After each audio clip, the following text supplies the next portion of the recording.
there are a lot of people that have only done oil field mechanicing, and then they'll come in here and they'll present themselves as, and they will have some qualifications and certifications, but they'll present themselves as a capable automotive technician, and it becomes very apparent that no, you are an oil field technician. You're not used to working on cars. You're used to working on.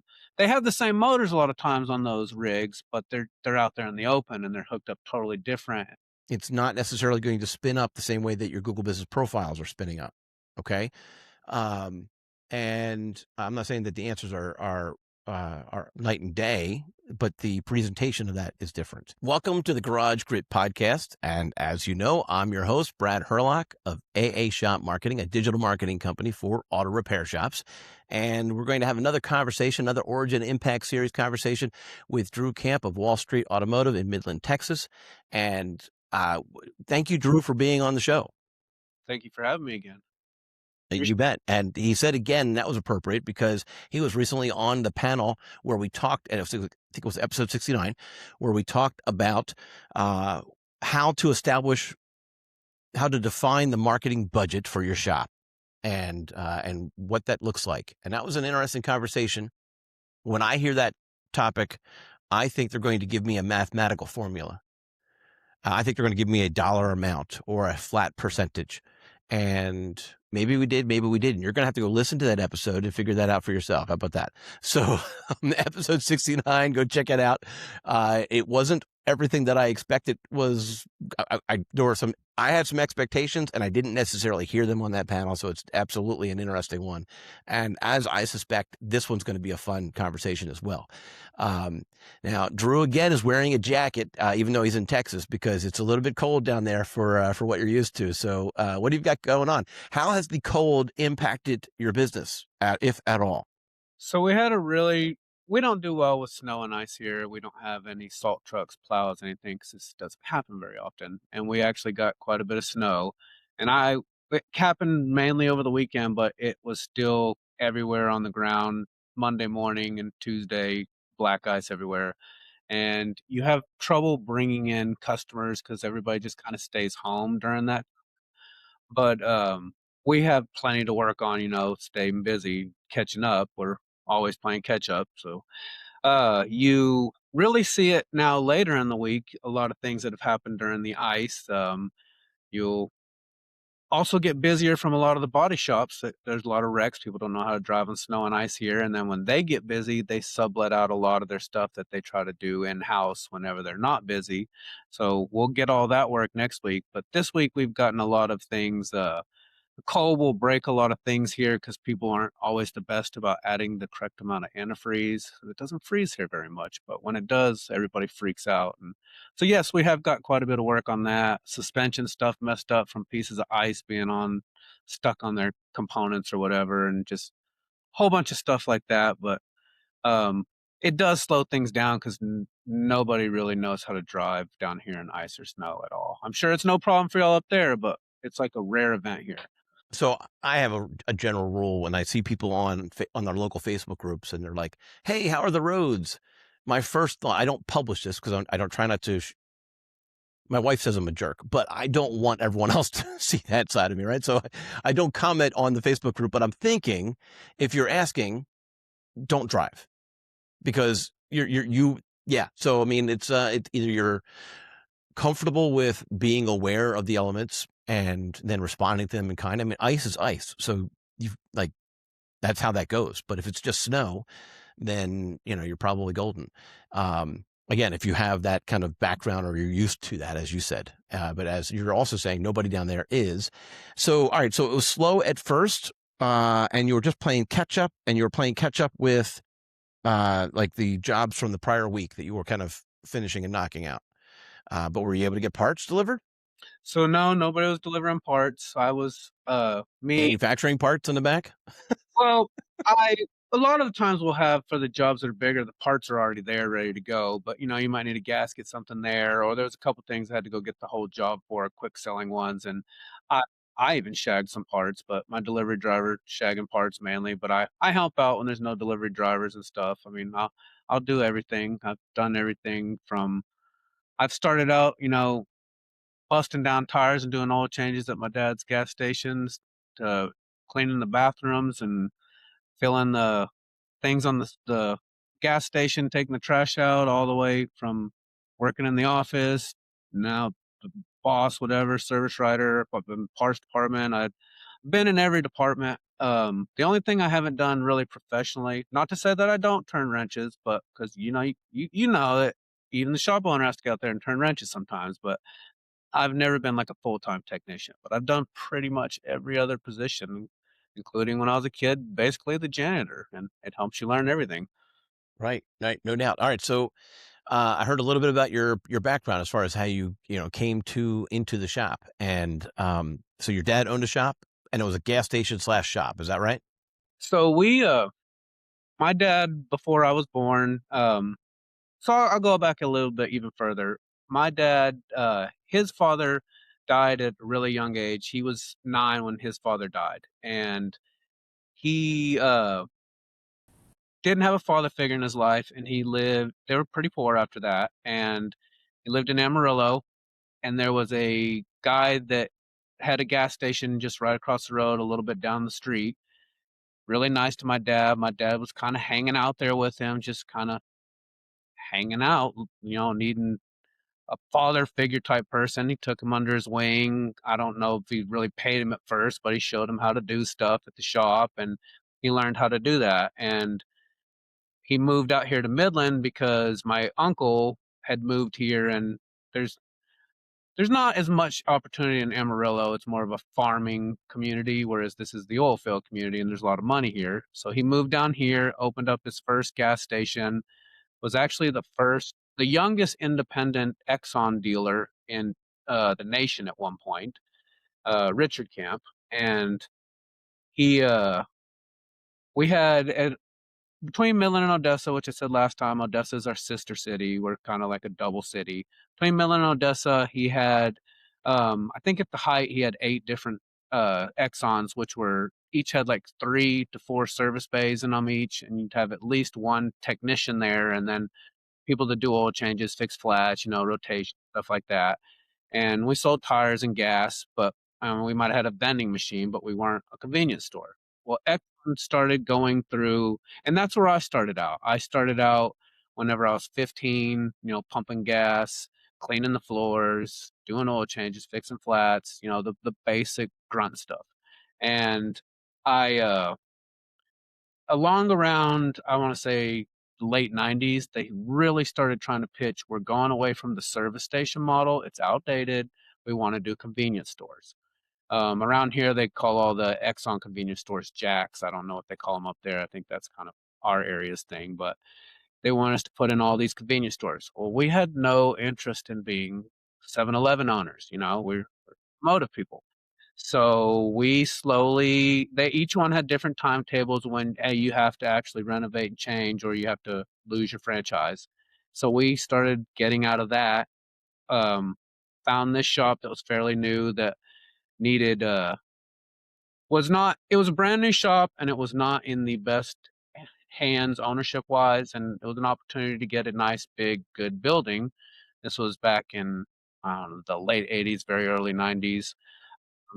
And got this building, started taking all of our techs as we closed down the Exxon, consolidating them here, adding more, figuring out how to run just an automotive garage that doesn't sell gas.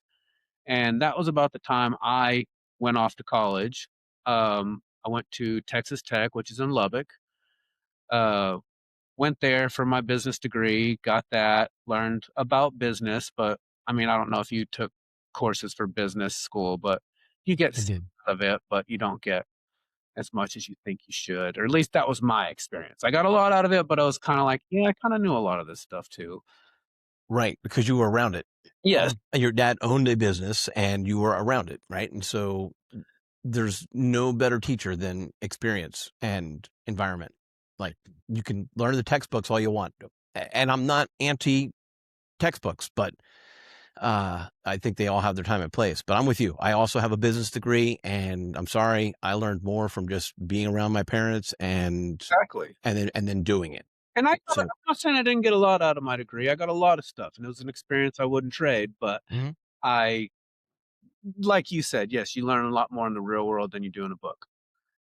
And so I did that, came back, knew this is pretty much what I wanted to do, but you try a couple other things when you're young, and eventually decide, yeah, this is where I need to spend all my time. And so I mean, I have little side projects I do now and then, but this where where I put all my focus in and dove into it, and I realized so I need a little bit more of an extensive knowledge. Not that I'm going to be a tech. I need to know a little more about this than just what I have. So I went and got not a full bachelor's degree again, but an associate's degree at our local college for automotive tech. I went and started from 101 all the way up to the advanced level. Got a 2-year degree in automotive tech in that, and really helped me be better at every aspect, the parts department, the service department, communicating with customers, being the liaison between the technicians and the customers, just every aspect of it. And sometimes, you know how it is when you're working on something, especially like an electrical or program thing, you get so frustrated, you got to walk away from it as a tech. Well, then as a service writer, I feel like it's my duty to start doing research. And I would do that a lot of times, especially before I had kids. I'd spend hours at home at night researching it and come back up the next morning. I think I found it, and then you feel like Right. really cool. Oh, I helped detect Right. this one. So yeah, I've done pretty much every job you could do here. Okay. All right. All right. Good. So, all right. I'm just thinking about the education component now. How are you with your team, with your employees, at making sure that they continue their education? So there's a lot of continuing education classes that we get through different, like you don't mind if I talk about like O'Reilly's and stuff on here. So like Yeah, O'Reilly's bring it. educational Yeah, class. sure. Um, Mhm. uh, they do a lot of them every couple months. We have a Ford dealership here that is in Odessa that does really good ones every quarter. Do those. Okay. I always encourage them to get all of the ASE certifications they can. If they will actually take the time to do it, I will pay for it for them and all that. So I encourage all of that. So you encourage, you don't require. So I require certain ones, but I do not require like a master gold for everybody. But yes, there are certain ones I do require. Everybody Okay. here is basically certified, but I'm not gonna lie, I don't have all master gold techs here. No, not everybody's completed every single course. There's And if they did complete every single course, does their pay reflect that? yes, and it has to do with performance, knowledge, and what you generate. Yes. So yes, that does definitely does come into account on the pay scale, but no, it's not like, hey, if you're a gold, you make exactly this much. There's other factors in it too.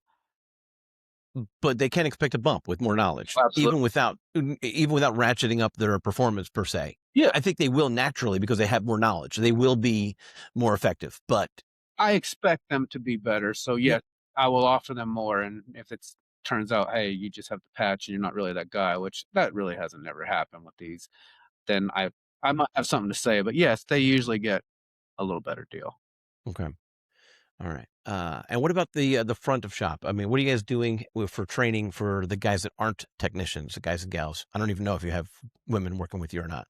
So I have in the past. I do not right now, other than my Okay, work in the office. But I have back when I used to actually have a functioning parts department, which I hit on this a little bit last time. I've kind of integrated out the parts department just being parts only. I like it better where the service writer handles his own parts for his own tickets. I feel like when I started doing this, you actually had to it was a lot harder to be a parts guy back in the day before everything was online. I actually had to get the list from the technician. I'm sure you might remember this back in the days before the internet, and I would have to go to the catalog, look up the part number, then call every parts store in town, see who actually had it or when they could get it, who had it the cheapest, blah, blah, blah, blah, blah. It was so much more time consuming. And then when they made all the websites, so you just click it in, type in water pump, and it brings up all the different ones. Parts is so much easier. So I felt like I was wasting a little money having just dedicated parts people.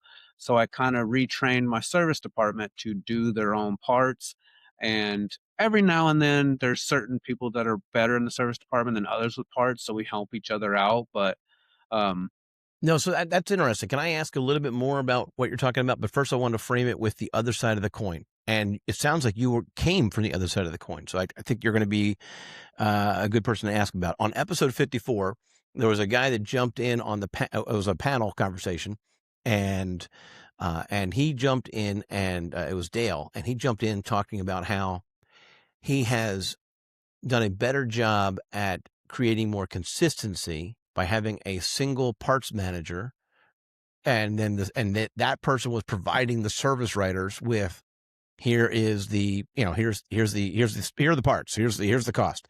And then the service writers became less writers and more advisors, because they were just selling what was prepped for them. And when he had it done, when he was doing it the way that you're currently doing it, he found it was inconsistent from one writer to the next.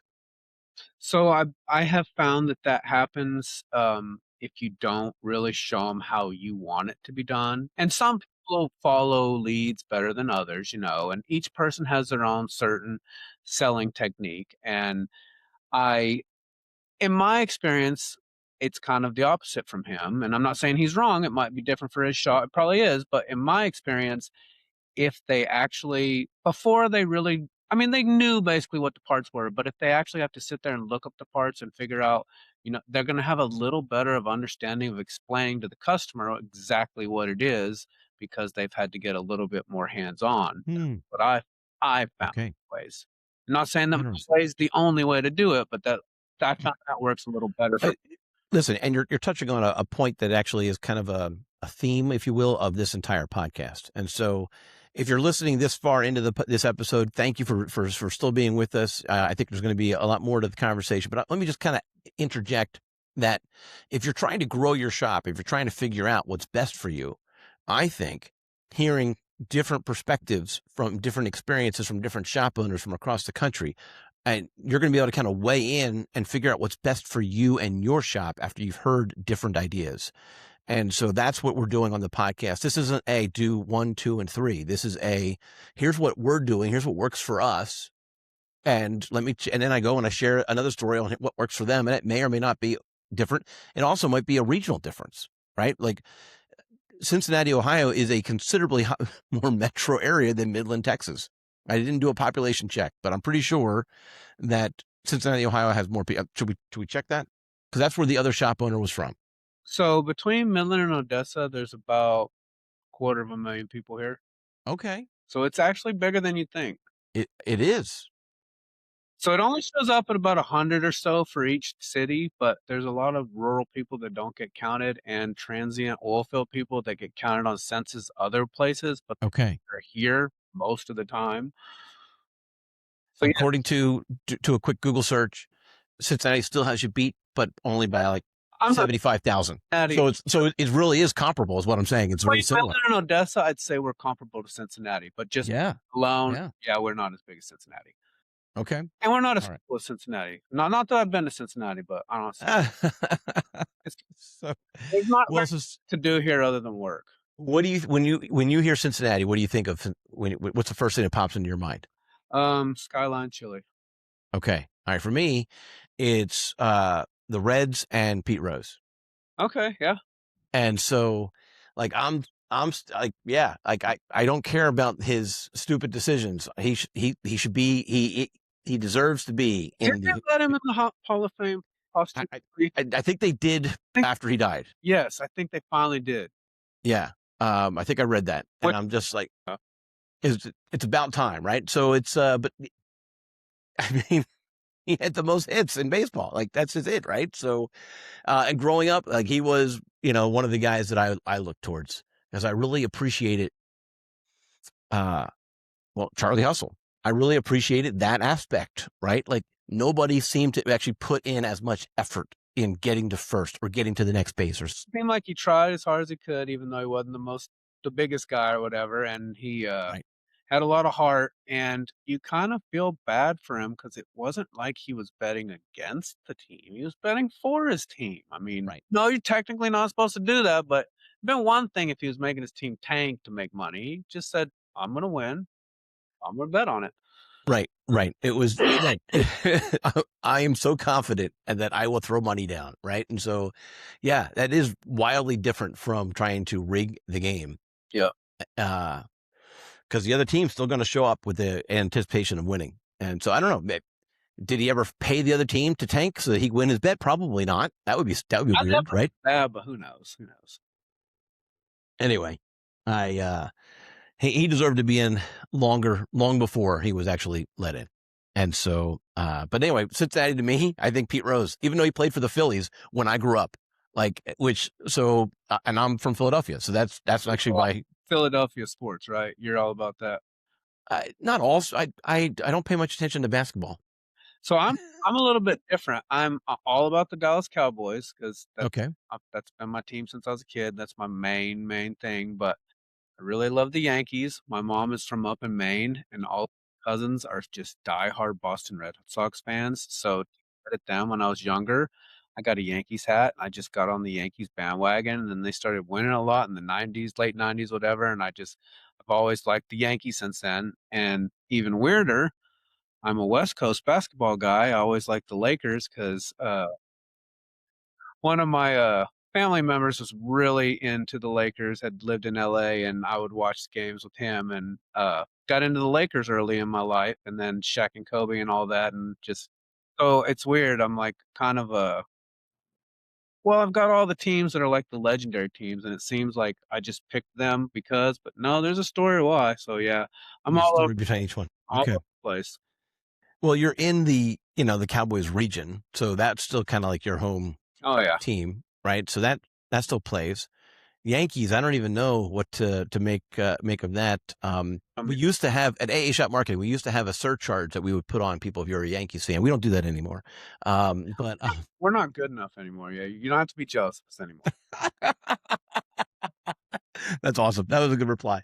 So anyway, yeah, no, it's that is interesting. You got the full spread, right? Coast to coast. I guess you need to pick why don't you pick a northern team for hockey, and then you've got the north, the south, the east, and the west. That could work. So I've never really gotten into hockey. A man from Texas not in hockey. Interesting. So I like it when they fight, and I've only ever been to one hockey game. They took me Okay. to the Ford dealership here took me to the rebuild plant for did a whole tour, wine and dine, weekend, whatever, and they showed you the facility where they rebuild their motors and transmissions. It was a really cool tour. I'd give you lunch, take you to dinner and all that. And then they had a Stars hockey game we got to sit in the box, and everybody else took somebody from the shop. Well, I took my wife. It was a free vacation, and it was kind of funny. We had a great time, but I watched a whole Stars hockey game. It was great. But yeah, the only part I really got into is when they got into a little scuffle. I was like, oh yeah. So yeah,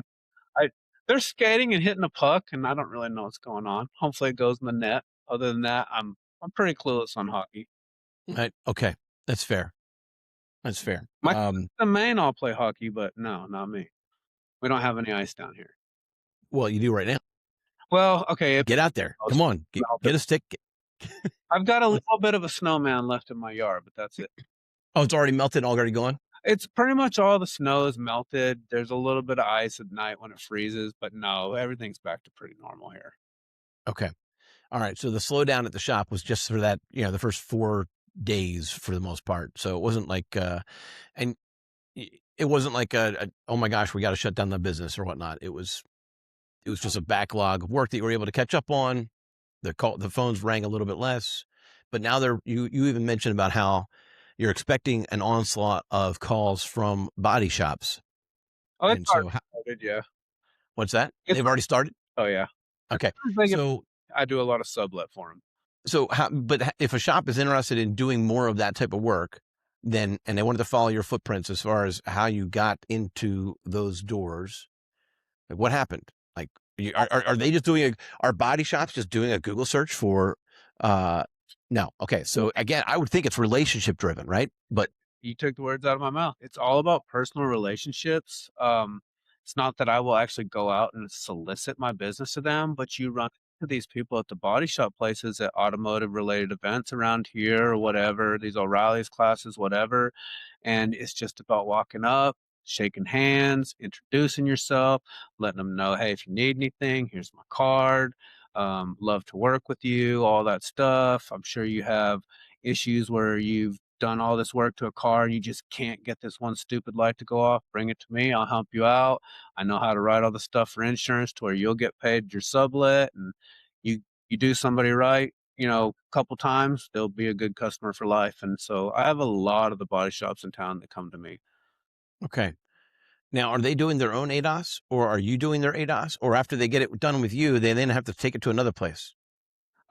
So I do pretty much everything here that they would need. It just depends on what level they want me to do. I can take over the claim for them. I've done that sometimes, but usually I'm just doing sublet for them and um, whatever it is that they need, giving them a bill, and then they work with insurance. And if for some reason insurance is giving them pushback, I'll have them talk to me and figure out what it is that's going on, or make them understand why it is that we're charging that. You know how the dance is with insurance. So, I Yes, I do. But I'm asking about the calibrations, and maybe it's not much of a factor because once the calibrations are out of whack, it costs so much money to put them back into play that they just call it totaled.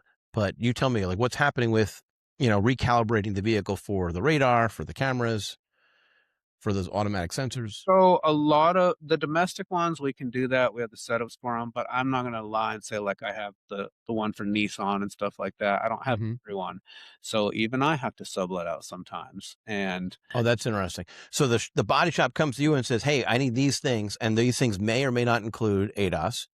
And if you have that subscription, that data point, then you can actually go handle that. Otherwise, you sublet it again to somebody else, like to the dealers. so sometimes I will have to go to a dealer because they're the only one with that software set up, or I do have another guy that is not necessarily a publicly, he doesn't advertise to public, but I have a connection of a guy that can do that. That uh, he charges me, and then I pass it on to the body shop as sublet labor, basically not making much money off of it, if any. But it's he doesn't advertise to the public, but he has capabilities of doing that. Okay. All right. Well, we'll call him Lou. And so does Lou provide sort of, because my next question is not just with Lou, but also, I mean, with the dealerships, absolutely. If I was the customer, all right, now I'm a little bit of an oddball because I actually know a little bit about this stuff. I would want some sort of documentation that says that it has been certified and recalibrated. Because God forbid I get into an accident next week, I don't want a lawsuit against me for driving a car that was out of calibration. Okay, we'll put it this way: Lou maybe does work at a dealership, but is thank you. It was certified, but Lou might be doing things on the side, one of those type. Right, right. So there's no certification through Lou then. Got it. And but what about you? Do you actually provide any kind of certified stamps with the software pieces for the software subscriptions that you have? Yes. So we Okay. we get our subscriptions directly through, like, we don't have like one of those jailbreak all tell things. Like we get we pay the real money for our subscription. So give everybody documentation that it's needed to, and of course if it's warranty or anything like that, you're required to provide that. And yes, we always stand by our warranty, even to our fault. Sometimes after it's passed, we feel bad for the customer. So yes, we're real good about making sure you have all the assurances you need. And if anything goes wrong, bring it back to us. We'll make it right. Yeah. All right. All right. Good. Okay. But like you're saying, if it's not calibrated and they get in a wreck, that's not going to be an issue where you can bring it back and we'll make it right. So we always make sure anything like that, it leaves out of here completely tip top. And that's kind of the point, or actually my thought process is eventually, and I'm not going to try to give any ideas, but I'm sure these ideas are already out there. I would assume that eventually lawyers are going to try to hit up this space. They're going to try to, after an accident, they're going to look for money for miscalibrated cars. I haven't run into that yet. Knock on. No, I don't think I haven't heard widespread anything like that. But like to me, that's an obvious liability issue. And so opportunity for ambulance chasers to jump on. that's kind of where I was going. Right. For those who are, right, trying to find the money, right? So I'm being polite by saying it even that way. So yeah. So um okay. Um does that actually affect your insurance? Does it, like the fact that you're doing ADOS, like does your insurance company know about that? So, Are we gonna have to edit this out later in the conversation? no, no, it's fine. Um, so they're aware of all the diagnostic equipment and stuff, or that's not, Okay. you know what I mean, the equipment that I have in my shop. Now, I'm not Yep. kinda like my insurance company knows exactly what every technical tool does, but I have to list it in my thing, so, I mean, if they were to come back and say, "We didn't know you're doing that," I'd be like, "Well, it's in line, blah, blah, blah, right here. Yes, you did." So, I'm sure it does have some effect on what my total package cost is, but I don't think they've ever brought it up to me specifically, like, "This line item is costing you this much." No, that's never really come up. Only thing that's really affected me, we used like I said, we were did a lot of tires at the Exxon, so when we first came over here, we did tires. Well, the insurance for doing tires has just got astronomically high over the years, and you don't we didn't really make as much money doing tires because we weren't advertising that we're a mechanic shop, so I did let that part of my shop go. I don't really do tires anymore, and, I mean, if you want tires, we if you're getting a big job like the oil field company, they don't wanna go to a tire shop after they've been here, they want the vehicle back on the road, so a lot of times I have a deal set up with a tire shop where I get a discount for getting tires on for my customers, but I don't do tires anymore. I let that part go quite a while ago, and that had a lot to do with the insurance costs versus what I was actually bringing in. Right. Right. That makes sense to me. Okay. So how did you decide on what subscriptions for diagnostics? Did you just look at your customer base and say, okay, we have 62% are Fords, and like what was your logic between picking which ones? So when you started having to program modules, when this came into existence a few decades ago, we Hmm. mainly were just gonna do, the domestics, and I'm sure you know it's a little bit harder and more expensive to get the Dodge. So at first we were just doing Ford and Chevy, but then Okay. you branch out and you're gonna have to do everything eventually. So we've slowly added everything. I don't have the software to do like some weird exotic cars. Like I don't have Of everything. course not. You can't. You can't possibly. I mean, it would be too expensive. It's Yeah. cost prohibitive to have that many. Yep. So I have the main ones. I can do any Asians, all the domestics, and a lot of the Europeans, but I can't do all of the Europeans. So yes, we have quite a few subscriptions. Okay. All right. So are you familiar with the Right to Repair Act? I've heard of it, but to tell you I'm like a legal expert on it, no. Okay. All right. You what do you know about it? It has allowed us access to more of the how do I say this? The actual schematics, diagrams Hmm. of the Hmm. proprietary knowledge that used to not be shared by the Okay. manufacturers. Yeah. So some of that's going on in Texas is what I'm hearing. Not to the extent that it's like it is in California, maybe, or Minnesota or New York, but I also know that it's shockingly on hold or in progress, whatever you want to call it, in DC. Um, I think there's a lot of pushback from the lobbyists for the automotive manufacturers on that. yeah, the OEMs, I would think. Yeah, right. I would think that they would because they're trying to they want to keep in that space. I'm sure It's that they have way more lobby money than we do as independent dealerships do, or independent owner repair facilities in the day. So I think their lobby is going to be a lot more money rich. yeah. Was it the band the Eagles? No, wait. I'm trying to maybe I'm getting they have a line that says "Kill all the lawyers," right? In one of their songs. Who? The Eagles. Oh, Not the football team, the okay. band. Okay. Yeah. I'm not. I don't. They were trying to get rid of all the lawyers, but I feel like if we actually, you want to put an improvement in our political system, it's get rid of the lobbyists, I'm 100% for that. Yes. right? And a lot of them have law degrees. That's so there is a connection maybe. But yeah, I think I don't know. Well, why can't we just do what's right for the people in the country as opposed to your reelection campaign? Shocking idea. but I'm not running, so I guess I can't speak to it. I don't know. Anyway, okay, so uh, I think that's a struggle for a lot of shops because they don't know that a lot of shops have that capacity. I think if you're a smaller shop, you're going to have fewer subscriptions.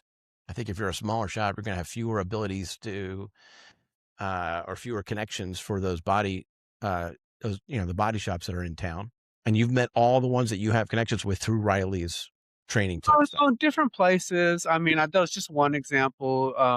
I mean, uh, a lot of times they'll just cold call me and ask me if I could do anything. Like, Okay, so that happens. Okay, so and that's a result of a Google search. Okay, keep going. do you remember when the R1234YF machines came out? So I try to stay ahead of the curve on technology that I know is going to make me money. So I was pretty much the first person in town to buy one of the Robinair 1234YF machines, and that opened the door for me doing tons of business for a lot of body shops that I wasn't able to connect with for whatever reason. They didn't show up to these events because they called me. I hear you can do that. I had to evac and recharge one, or we had to put a condenser in this one. Can you do the Freon for me? Well, yeah, that's easy money. Bring it to me. And then I do them right, do it quick. And then you got, not always, but a lot of times you'll have a customer for life or however long, and they you'll get a lot of business like that. So I'll try to keep ahead of the curve on getting not everything, some things are too expensive, but getting the newest technology so that they'll come to me and then if I take care of them, they'll come back hopefully. Hmm. And that's Now you're not the only shop in town. no, no, definitely not. There's a lot. All right. Now there's also, I mean, you're in Midland, Texas. I hear there's an oil business nearby, or two, and so But yeah. I imagine you have some fleet customers or no? I have a lot of fleet customers. Like I was saying last time, it ebbs and flows with the price of a barrel of oil. Uh, Hmm. do you remember when the price of a barrel of oil was over $100 a barrel?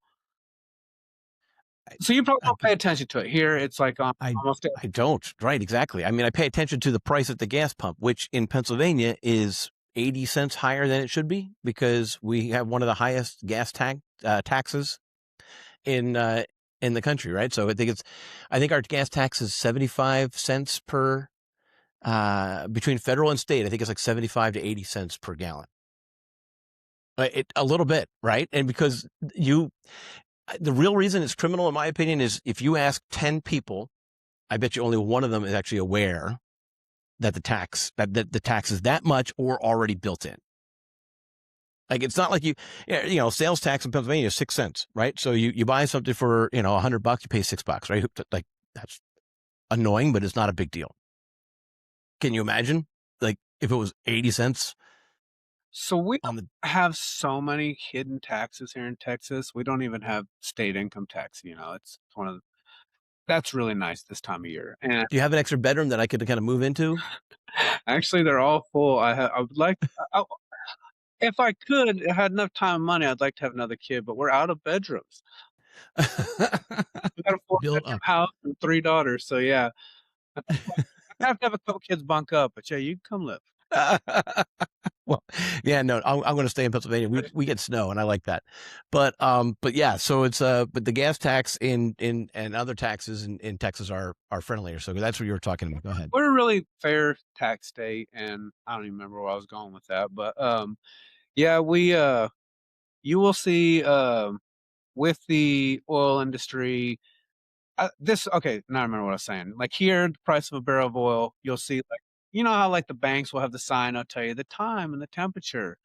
Here it will tell you the time, the temperature, and the price of a barrel of oil for the WTI. Seriously, and so we all know what the price of a barrel of oil is because that dictates how well it's doing. And right now it's hovering in the high 60s or so.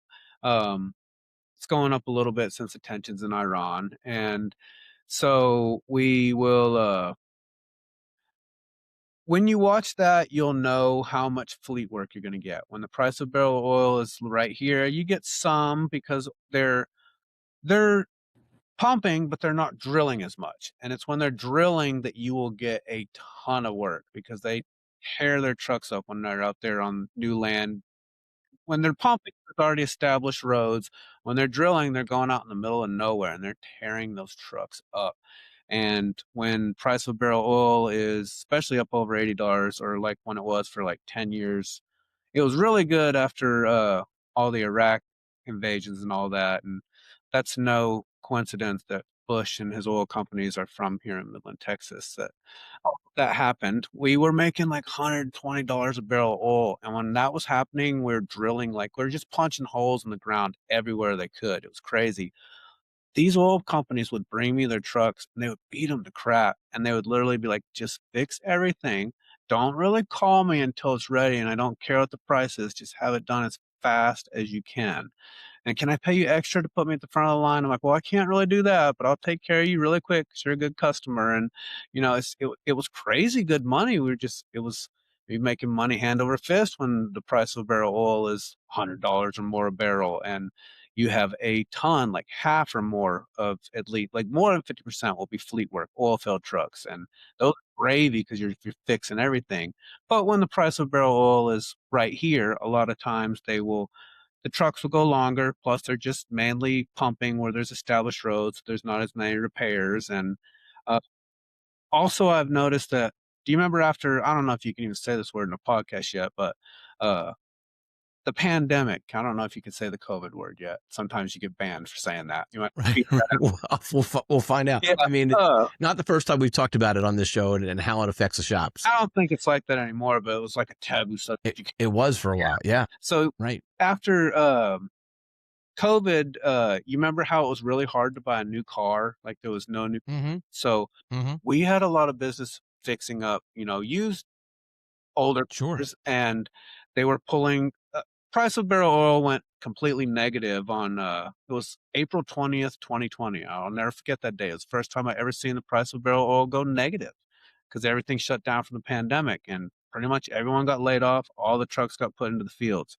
Well, then they figured out, oh, we do still need oil, and so they started going back to work, and they're pulling all the trucks out of the field. You couldn't buy new ones. We're fixing a lot of trucks that have been sitting for a few months, and now all of those trucks have kind of wore out, and they were a little bit past their age anyways. They just couldn't get a new one. So fleet has slowed down because the price of barrel oil is low, and they bought a lot of new trucks in the last 2 years.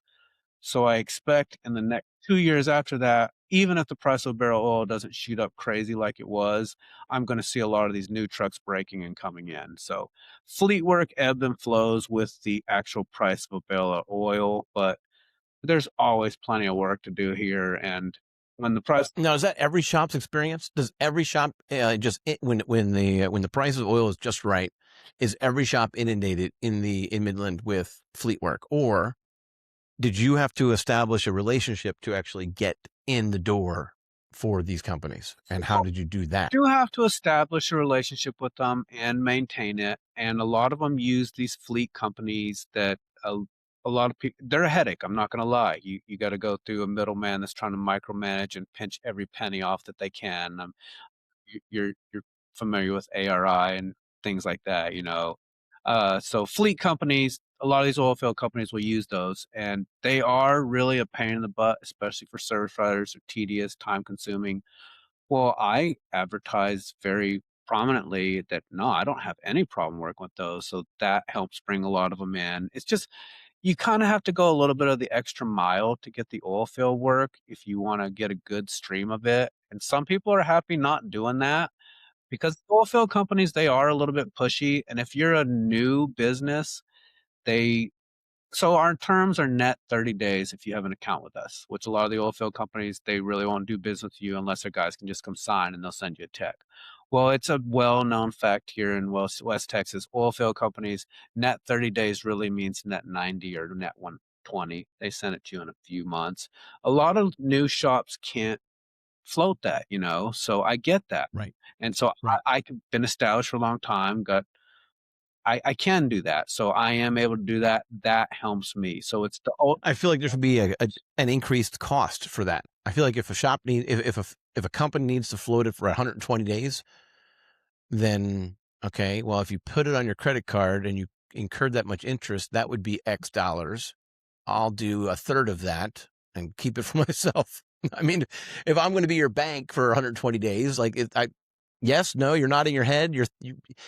I'm So I will put it to If you're a fleet customer of Drew, please close your ears. if you have avoided me and you are not responding to me sending the bills, which has happened, well, then Hmm. maybe I might tell you, hey, there's going to be some extra charges for late fees and all that. And Okay. I'd encourage them to pay the bill.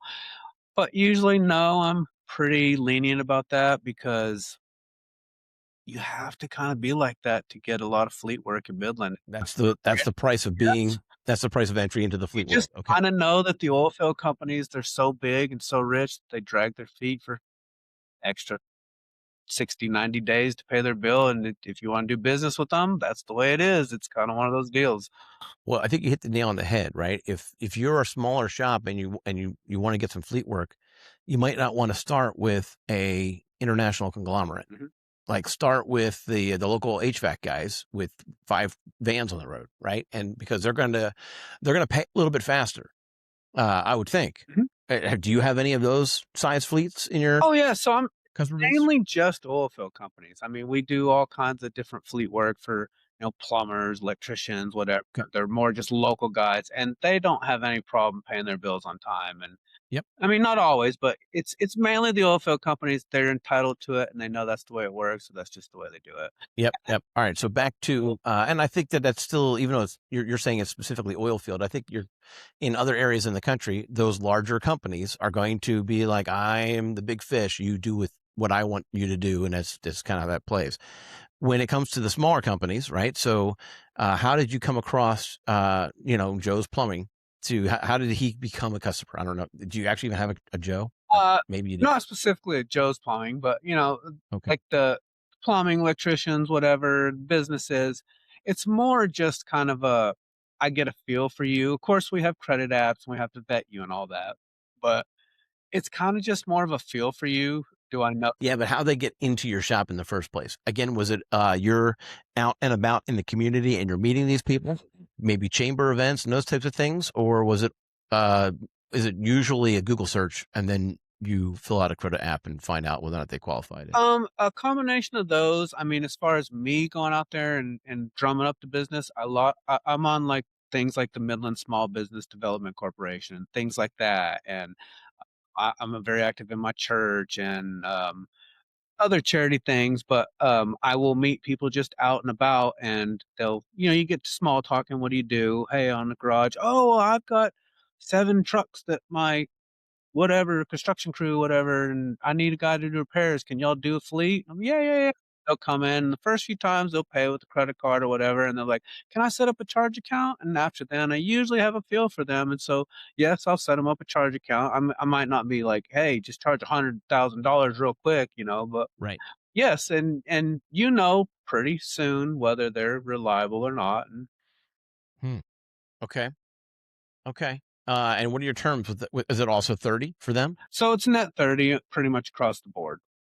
Okay. I'm pretty lenient. I'm not gonna be like, "After 30 days, you owe me off." And what is your credit app process? Like, I fill out the application, and where do you send it? Do you actually have a service that you use to look up the business?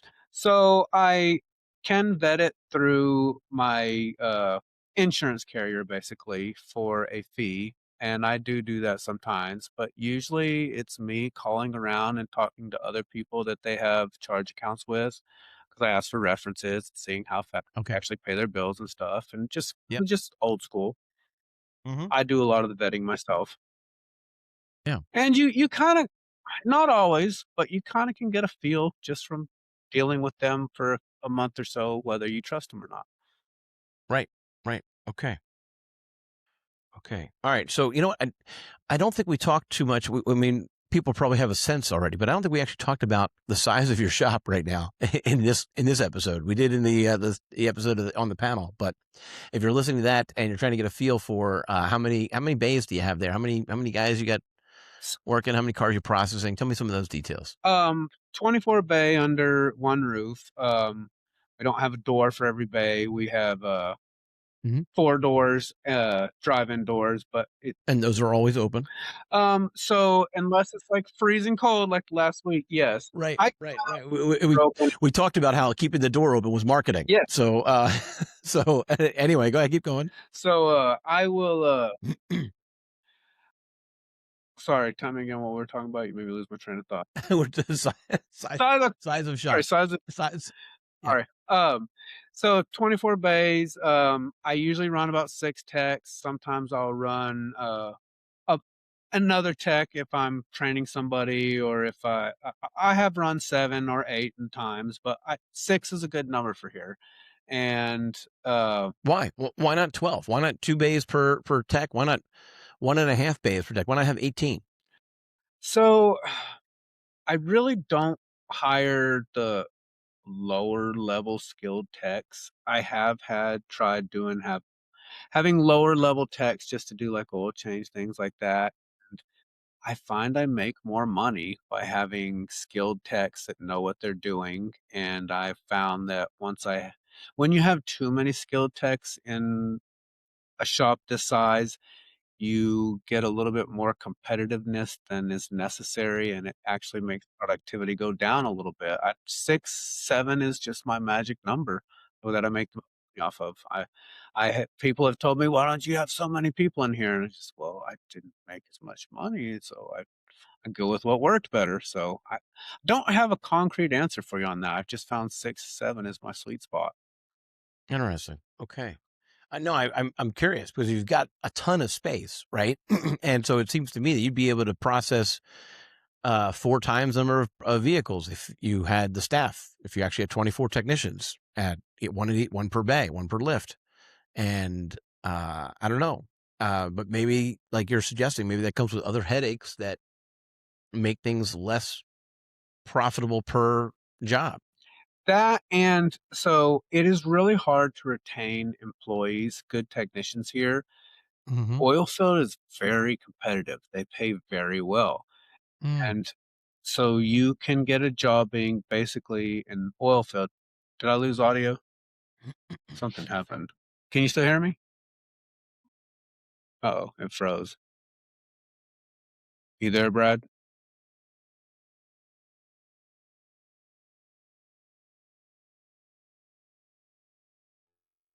Did you lose me or did I lose you? There you are. Okay. Here I am. Yeah. Was that mine or yours? I think it was mine, Okay. and So I'm gonna have to make so around here. It's kind of interesting when we have connection issues or power issues. It's usually before the storm. Like it's kind of like the running joke around here is that oh, there must be weather coming in because we just lost electric. Um, I, I don't know. It's too common for the area that we're in, but I don't know. But yeah, so anyway, I did. It flinched a little bit, and I was catching up to. We were still talking about the size of shop, the profitability, and that was actually my last question before we paused.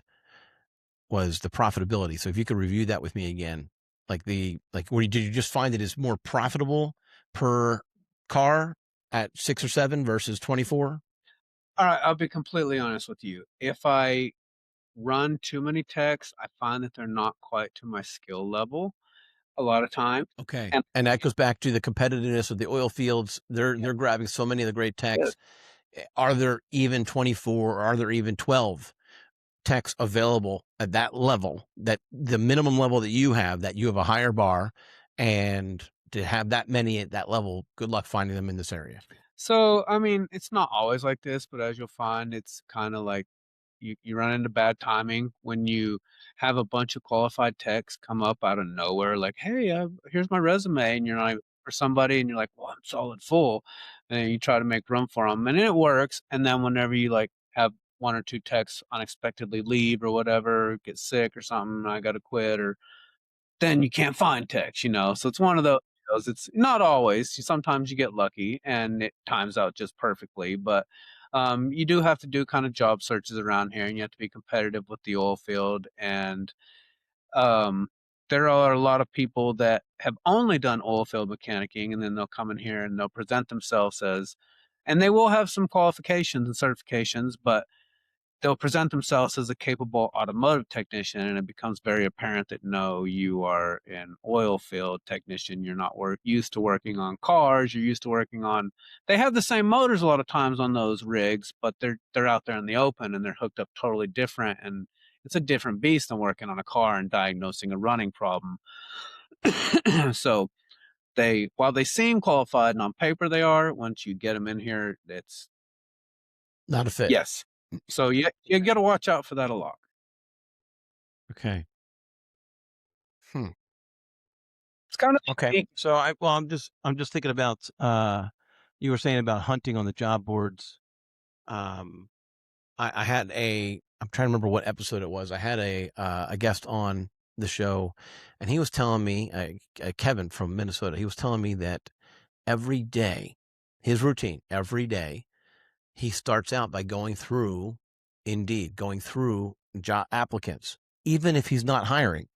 He goes through and he finds some new names and he calls them and says, I don't know, we're not hiring right now, but I'm always interviewing because I never know what's going to happen tomorrow.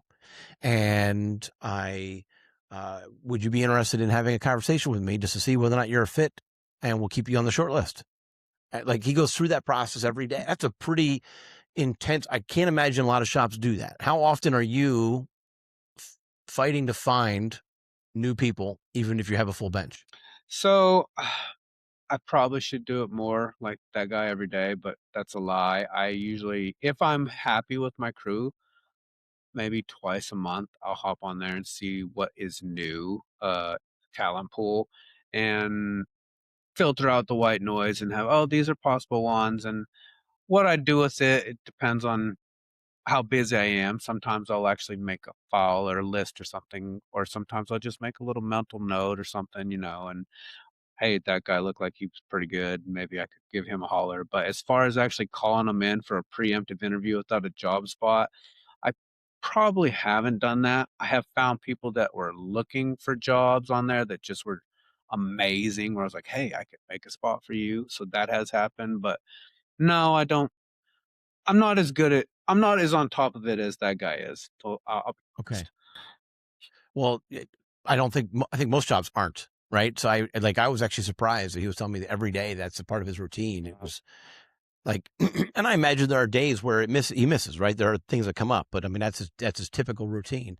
And that was, yeah, it was a surprise. Twice a month is still pretty good, I think, for going through that process. But I don't know, maybe we could, see if we could find some business coaches some shop coaches to weigh in on how often they're recommending people go through that process. And so you keep a short list. You have a file. This guy qualified. It might have been 6 months ago. Yeah, And so I'll reach out and see what he's doing. I could grab it. It's within arm's length Hmm. reach yet. Okay. All right. How many are in the file? 5, 10, 2? Well, the newest ones are to the front, but Mm. I use Okay. So you don't ever get rid of the old yes, ones. It's a thing. I cycle them out, and, if they're not active on Indeed, cycle them out if they've been there for a while, but I'd say there's Okay. usually anywhere between 10 and 20 in that file. Okay. Potentially, All right. it's That's got to feel good that you have at least a little bit of a possible names list in case something but happens. out of those 10 and 20, by the time you call them, a lot of them are happy and they found a job somewhere else because Mm-hmm. fortunately for the whole of Midland, but unfortunately for business owners like me, it's not hard to find a job out here in Midland. There's a lot of work. There's Okay. no water, it's not very pretty, there's no trees, there's a lot of work. Okay. I see. Yeah. Again, I'm not moving in. I'm not coming down there. I like my trees. I like my evergreens. Literally, if you want a tree in Midland, I mean, there's mesquite, they call them trees, but they're little ugly bushes. That's the only thing that grows out here naturally, and if you want a tree, like I have a couple oaks, if I don't water them regularly, they will die in one season. You have to transplant your trees, and they cost quite a bit, and I'll tell my cousins and family up in Maine, we paid to get this tree and we have to take care of it or it'll die. And they laugh because they're like, if we don't cut the trees down, they'll overtake us. What are you talking about? You pay Right. free. Yes. Yes. That's true. So, it yeah, that's I don't know. That's very, very interesting. It's Uh, ugly out here, but there are good things too. When people move out here, I always tell them I'm really sorry about the scenery and lack of things to do, but you'll like the money. okay. Well, that works. So that's the gig, right? If you're happen to be a mechanic looking for this, and you're listening to this show, you shouldn't be, because this show is for owners and shop managers, not technicians. But maybe you're listening anyway, and you want to pay a raise. It sounds like you just go to Midland, Texas. But We have people come from everywhere to get because it's good paying jobs here, and there's a lot of them. That's how we'll get a lot of new transplants. And like I was telling you, that's one of my main marketing things here. It's a little different from other places. We have so many people that move here and move out. We got a lot of new influx here. There's a lot of turnover of people here coming here for oil field, whatever. I will get them with I linked up with my sister's a realtor and other realtors, and we get those in the new I just bought a house packet. Here's what shops are offering. This is, I will send little things in there. Hey, come see me for your first visit. Check out your car for free and get stuff like that.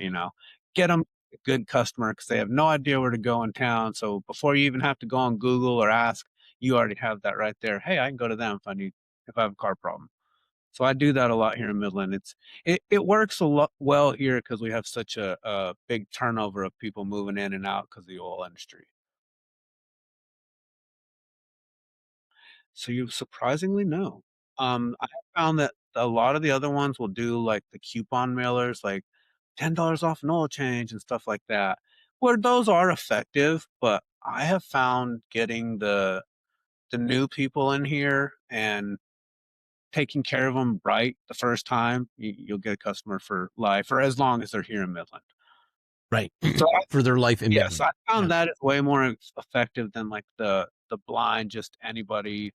Because a lot of times you'll send those coupons out and they'll throw it away because they've been going to Bob's Automotive for 30 years. They're not coming to you just because you gave them a $10 coupon for an oil change. Well, and if they do, then they're going to go to the next guy for the next $10. So, Right. They want and that's customers yeah, right. That's not the plan either. So, what kind of things are you putting in the welcome package? into the what? Sorry. You said you're contributing to the welcome back basket, or are you sending out a piece of mail because they're new, or do you include some sort of welcome basket And so that you're doing? the welcome basket thing, like I talked about last time, that's more of like my wife would do it for like church events or like a lot Hmm. with the PTA. So she gives them to the teachers and stuff. And we'll Right. do welcome baskets to um, like if we're putting on like a show at the Midland Small Business Development Corporation. We'll give out like little swag and Hmm. stuff. But mainly what I'm talking about with like the new welcome to town thing, it's mainly just a nice big friendly flyer thing in there. And then they give you a list of directory of for automotive, call this, for this, call that. And I'll be the one that they call on there. And it's not necessarily like Mm, a swag bag. It's more of just like a promotional like pamphlet. And then you're in the little directory, the small little directory. Hey, I'm new to town. This is what to call. got it. Got it. I wonder if you could put some swag in there. So they don't allow you.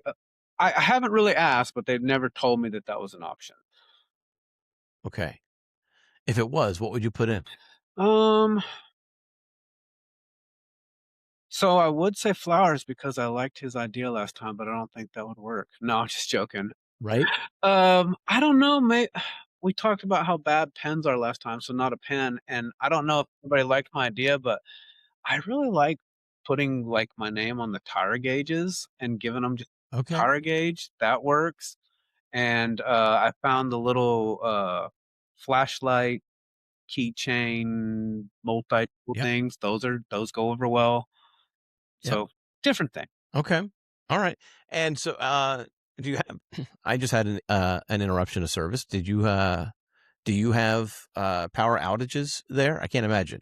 So I think flashlights. I think that's. I mean, yes, people use them at night, but I think like we have flashlights around here for when the power goes out. Like that's when we use our flashlights. we don't have too many power outages here, unless it gets like really, really cold, and then ERCOT, which is like our who controls our Texas has its own energy grid. We're kind of unique, and we're great. We have more than enough power. We sell our power to the east and the west energy grid and some to Mexico. But when it gets really cold here, everything shuts down because we're not ready for that. So the only time we really get power outages was when it freezes. And we had a little bit of power outages here and there during this last cold spell this week. Right, because the infrastructure's not made for it. Yep. Okay. But no, it's not like you'll see like rolling blackouts in California or anything like that. No, we Hmm. don't have anything like that. Okay. Well, you know what? If you do have those rolling blackouts in California for a shop in California, then maybe uh, a power bank is with your name on it's the way to go, and you're handing those out. Of course, that could be kind of expensive, but So I have had companies approach me with that, like the little extra power packs to plug your cell phone into, like the trap yep, ones, and they yep. weren't too expensive, but yeah, I never did. Well, if they weren't too expensive, they're probably only like 2,200 mAh, Probably which garbage, yeah. yeah, you're going to get very little charge out of that. You know, get you enough through a pinch, right? But not a new like this was. I mean, the one I just held up is I think it's a 20,000 mAh. I'm going to be able to charge my phone from this like 4 or 5 times if I wanted to, right? So it could also run my laptop. And how much did that one cost?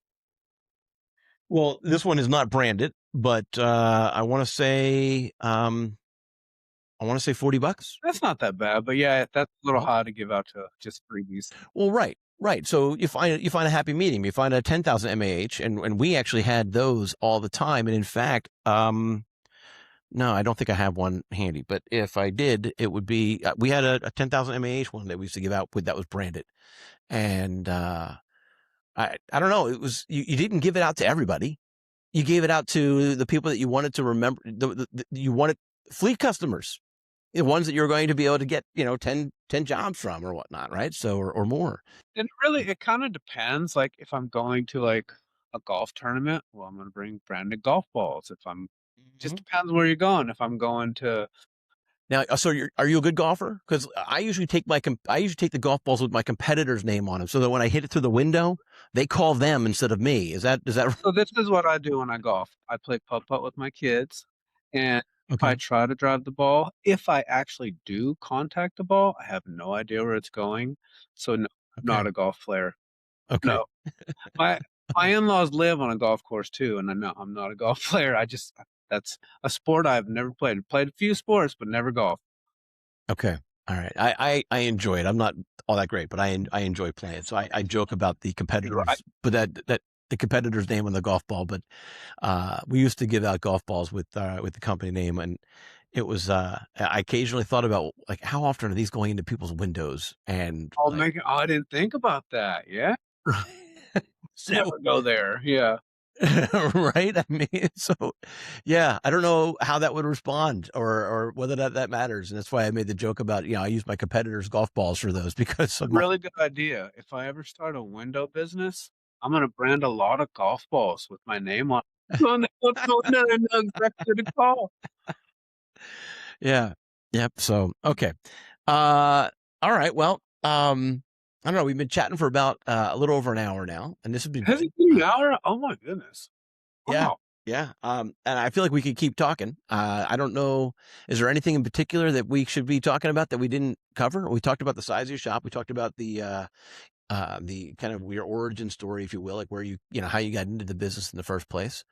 Um, we didn't cover how you came to the front seat. Did you buy it out from your dad? How did that process look? So, no, I am, so I have 3 sisters, and I'm the only son, and I won't go into all the financial specifics, but, more or less, it was not completely, not there was some things that had to be done, but, yes, I ended up inheriting the business, because my sisters didn't work at the business. I've been doing this my whole life, and that was kind of the plan, and my dad got sick, and as he stepped away from the business, as his health declined, I stepped up just naturally, and then I took over. And I'm a firm believer if you have to tell people you're the boss, you're not the boss.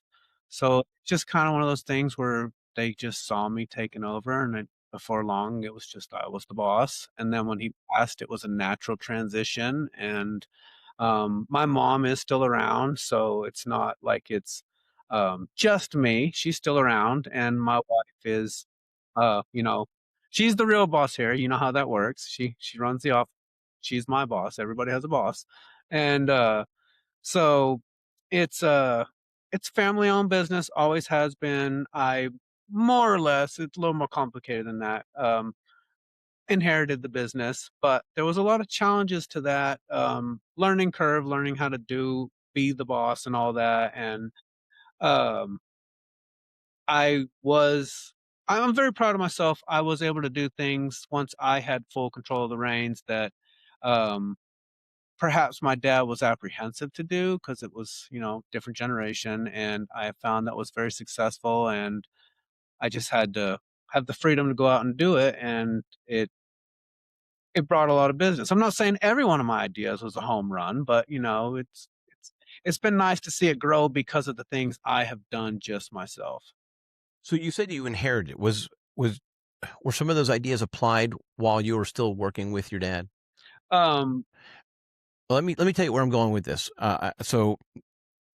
It's actually a pretty old episode at this point because it was episode 9, and maybe we should redo it. But we had an episode on a panel of people where they were in the process or had recently taken over the shop from their prior generation, from their parents, and so it was an interesting conversation. It was fun, um, but there are challenges attached to that. In this industry, I was one of the things I love about the repair space is that there's so many family owned shops, not like the funeral business where they pretend to be family owned, but they're all owned by private equity. Like that's still a thing that's actually trending in the repair space, but not nearly as much as the funeral business. Like there's no local funeral homes anymore. I'm overstating that a little bit, but not much. But they still have the old family name. In this business, it actually is the son or the daughter is taking over the shop from the parents and or the grandparents and it's fun. It's great. I think it's awesome, so I but it presents problems, doesn't it? Oh, yeah, Challenges. it always presents problems, challenges. It's I'm not gonna lie, it's challenging working with your spouse, working with your family. It's rewarding in many ways, but there's also challenges, and, uh, it's not always fun, but I feel like it is more productive whenever your inner circle is your family, and, um, like I was telling you earlier, I have 3 daughters, so if I'm gonna pass it down, hopefully one of their husbands, they or whatever, ends up liking cars and I can pass it down to them. I'd like to keep. Or they just want to own a business and they want to be able to run it because they don't necessarily have to be turning wrenches to get into the space, right? I mean, that happens plenty. So yes, I would like to pass it down eventually. I'd like to keep it in the family forever, but you never know what's gonna happen. Yeah. Yeah, and I'm not trying to speak that that women aren't turning wrenches. They exist as well, but statistically speaking, they're not nearly as common as the men, right? In I've in that had space. 2, and that it's very fair. It's not very many, we'll put it that way. But yeah, Right. they do exist. Yeah. Um, but I think there's a larger number, and still small by comparison. Again, small by comparison, but there's a larger number of female shop owners who are just managing and running things I well, have doing a met good them that job. usually they are very, very good managers. The few that I have met, they run a tight ship. Yeah. We've seen that. We've had several of them as guests on. But what I'm asking you is, what was it like? Did you have any, Dad, I want to do this? And he's like, what are you talking about? Yes, That's not what we do. yes, and so, Can you give me a story? Just one example? um, certain ways that we would advertise, okay, so this was a while back that I won this battle before he got sick, but for the longest time, he did not see any, need for having a website. He's older, what we don't need all that crap. And then it took me a lot of convincing him, yes, yes, we do. And when he saw how many actual people we're getting how many tickets from just people going on our website, filling out a form, and then we call them back either that day or the next day if they do it at night. He's like, wow, you really do generate a lot of business this way. So you got to kind of open their eyes to that. But then there were some things that are a little bit more of a we've done things this way and we're not going to change. And even though I think that it would be like taking somebody out of the parts room, that was something he really did not ever want to do. And that didn't happen until after I kind of took the reins over. And before, because he's from the days of Parchment is really busy. Look, like I said earlier, looking up the number, calling all these. It used to take 5 times as long than it does now to get your parts. Figure out where you're gonna get your parts from. And, uh, so I felt like the service department could integrate that into it, and you present it to them, hey, I think it'll be better because they will have a better understanding of exactly what's going on in the vehicle because they've done another component of it. And he was more of the mindset, like you were saying, that no, that they just need to focus on selling, customer relationship, all that. Parts guy does that, and I I wanted to try it the other way. And this might not work for everybody, but it works for me, and that's a good example of one of the things that you butt heads on, and then you get a little bit more freedom. And sometimes things that I butted heads with him, he was right about, so it's not always like I know exactly what I know. I'm Sure. not the know-it-all. Yeah. Can, can you can you pull up an example of the second? Um, okay, good example of that. Um,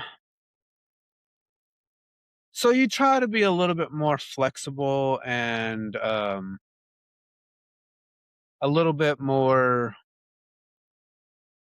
loose with you become a little bit too friendly with your employees a little bit, and my dad always told me that's not something you need to do. Not to say you just shouldn't be friends with your employees, but I learned that he was right about that. It's all there's a time for business and there's a time for friendship, and when you get too invested in friendship, it can affect business. So, yes, he that isn't like a hard business thing, but that is one thing that I my dad was right about. Whenever you're the big boss, you can't be cutting it up with the text all the time. You have to kind of make a little bit of a line there. So yes, I did find he was right on that.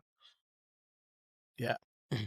Yeah, or if you're, best of friends with one of the techs, that could potentially create. Favoritism, yes, that's exactly what Right. that. So you hit the nail on the head. I Right. can't be over there hanging out in one guy's stall talking to him because even though this is not the truth, they're going to think, oh, he's getting all the gravy work, and yeah, Yeah. and that creates dust in the Mhm. shop. So you have Yeah. to, even though you're on the floor, you kind of have to be the floor general instead of just one of the soldiers. You know what I mean? Mhm. So, it's Mhm. not as fun always, but it's a change, and yeah, dad was right. Interesting. Okay. Yeah. All right. Well, that's a good example. Yeah. No, I find that interesting. I think we should. What do you think about that? Should we have another panel of people in the process of taking the shop over from another generation and just have them talk about what challenges they're currently up against? I imagine, well, some of the conversations we talked about were things like, I don't need a CRM, or the paper tickets are fine, and those types of things. I wonder what the next round of challenges are going to be with the next group taking over. Like, I, I, I often think about it, right? So, um, I think about how our parents, like, they struggled with certain technology, like with cell phones or certain technology pieces, and I often wonder what I'm going to struggle with when I am at that age, that my son is going to be annoyed that I'm struggling. So, I already see it with the younger people. I hate to say it, but I still am pretty good at doing tech stuff, but 20 years younger than me, they know better than me already. It's just it's inevitable, and I used to laugh at my parents, "Why don't you know how to do this?" And now there's Mhm. some things it's like somebody 20 years younger than me is like, "Why can't you do this?" And it's like, "Oh, it's just come full circle." Right, right, it did. And so, yeah, so I wonder what the next thing is gonna be, but, uh, I don't know how deep you've ever gotten into this, and I don't have, like, the answers or anything. I genuinely wonder how much you think AI will affect our industry? I think it's going to be impactful across the board. So, from a marketing perspective, there are reports that are suggesting that by the end of this year, uh, up to 25% of all searches for auto repair near me or best auto repair are gonna be in an AI prompt as opposed to just a Google search. So, usually when you Google now, you first thing you get is their little AI thing giving you the answer. You get a little, Yeah. yeah, you get an AI light version, right? As opposed to going over to the Gemini, because you could tab. So it gives you that summary, and then it gives you the search results, right? So you still have that Google business profile. Now you can tab over to the right for maps or to the left for the AI for Gemini, and it looks the answer looks different. It's not necessarily going to spin up the same way that your Google business profiles are spinning up. Okay. Um, and I'm not saying that the answers are night and day, but the presentation of that is different. And Gemini is going to be looking to Google, whereas Grok is currently, and that's on X, it currently, last I checked, was looking towards Bing. And so, and then there's other AI programs out there that are actually aggregators of a lot of different sources. So, how are you? I know how to get you ranked on your Google Business Profile. I know how to get you ranked on your Google search results. And yeah, this is an evolving thing. So if you have someone come on to you and say, I know everything there is to know about AI based searches, they're lying, because it's a rapidly evolving They thing. might know everything there is to know today, but there's so much more about tomorrow or next week. So I always we have a lot of stray cats in our alley now. My wife will feed the stray cats, and so we'll be.